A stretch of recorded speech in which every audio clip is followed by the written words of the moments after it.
ان ما اجمعت عليه الامة في ان ما يحدث في مرفق السكة الحديد هو مهزلة بمعنى الكلمة، وقد كانت كلمات السيد الدكتور رئيس مجلس الوزراء غير موفقة وتجافي الواقع والحقيقة والاكثر استفزازا لمشاعر المواطنين حين اعلن سيادته ان سبب الحادث يرجع الى النار التي اشعلها مسافر مستخدما اسطوانات الغاز او موقد الكيروسين حيث حاول تدفئة طعامه. هذه كلمات السيد الاستاذ الدكتور رئيس مجلس الوزراء. السيناريو الاول ايها الاخوة سيناريو موقد الكيروسين.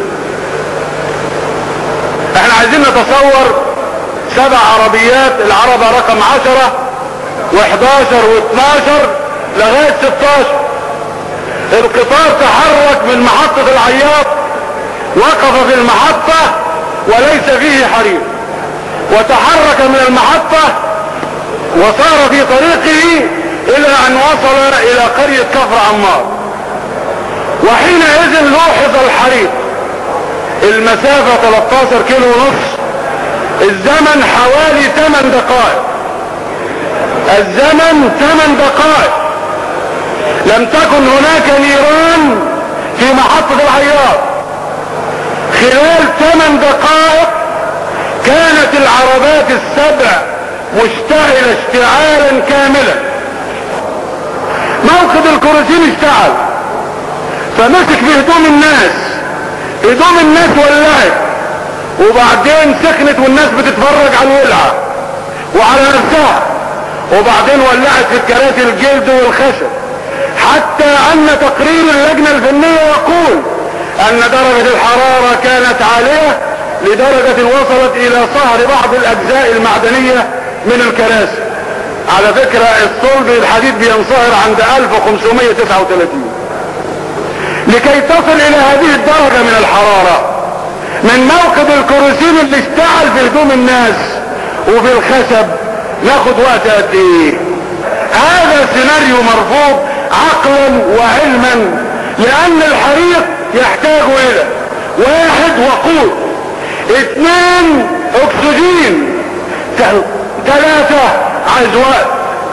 لو انت حطيت علي انا بنزين دلوقتي في القاعة دي، رشيت عليا بنزين وولعت زي هنا، انا اخد وقت قد ايه عشان اتفحم؟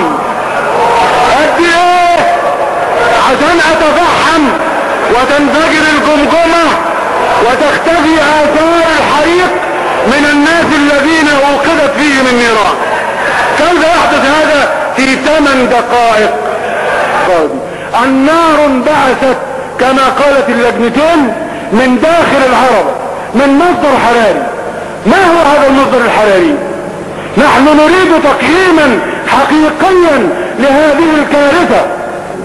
ان هذه السيناريوهات المرفوضة حتى ان صحت فانها تدل دلالة قاطعة على الاهمال الجسيم الذي يعاقب عليه او تعاقب عليه جهة الادارة العليا، متمثلة في ادارة السكة الحديد وفي الوزير المختص وفي رئيس مجلس الوزراء. الكمسارية متهمين 5، 4 منهم متهمين في الحادث بتاعنا ده من 11. اعلى حد متهم مهندس الورش ده اللي في ال11 المتهمين، وفوق كده مفيش. ايه الحكاية؟ ايه الموضوع؟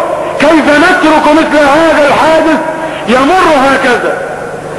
انا بتهم رئيس مجلس الوزراء بانه صرح تصريحات استفزازية وضلل الرأي العام واستهان بالمصريين حين قال الحمد لله ان مفيش اجانب.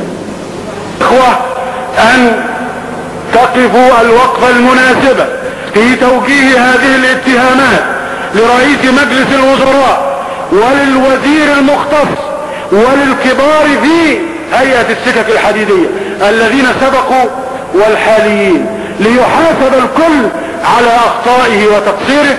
وكما قلنا ليس على الحساب كبير، لا يوجد من هو كبير على الحساب.